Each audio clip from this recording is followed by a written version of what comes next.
दिन प्रतिदिन युधिष्ठिर और पांडवों की लोकप्रियता बढ़ती ही जा रही थी।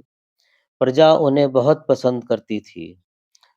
यह सब देखकर दुर्योधन को और भी ईर्ष्या होने लगी थी। उसे लगने लगा था कि युधिष्ठिर कहीं राजगद्दी का अधिकारी न हो जाए। यही विचार कर उसने अपने मामा शकुनी के साथ मिलकर पांडवों को खत्म करने का षड्यंत्र रचा।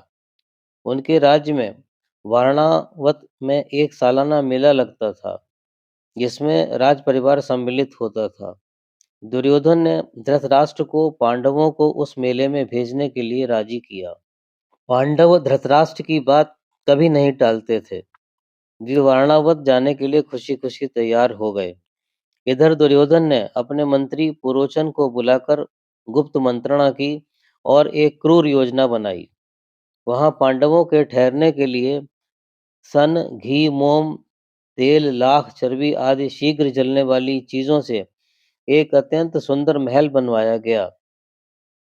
दीवारों पर रंग भी ऐसा जो शीघ्र आग पकड़े।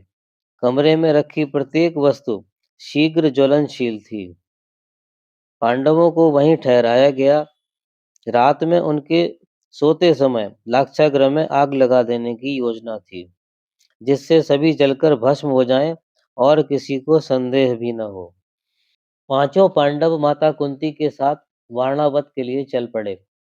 विदुर को गुप्तचरों से दुर्योधन के कुचक्र का पता चल चुका था। पांडवों को विदा करते समय विदुर ने युधिष्ठिर को सांकेतिक भाषा में चेतावनी दे दी थी। दुर्योधन की बुरी नीयत के बारे में जानकर सबके मन उदास और चिंतित हो गए। वारणावत के लोग पांडवों के आगमन से बहुत प्रसन्न हुए। लाख का भवन शिवम तैयार हो चुका था। पुरोचन ने सबका भव्य स्वागत किया और भवन में ठहराया। युधिष्ठिर ने देखा तो पता लग गया कि घर ज्वलनशील पदार्थों से बना था।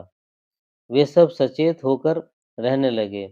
इतने में विदुर का भेजा हुआ सुरंग बनाने वाला कारीगर आया और गुप्त रूप से उसने भवन से नदी तक एक सुरंग बना दी। पुरोचन भवन के द्वार पर ही एक कमरे में रहकर सब पर दृष्टि रखता था। पांडव भी चौकस रहते थे। एक दिन आधी रात के समय भीम ने भवन में आग लगा दी और गुप्त सुरंग से माता तथा भाइयों के साथ भाग निकला। पांडवों के जल जाने के समाचार से जनता में हाहाकार मच गया।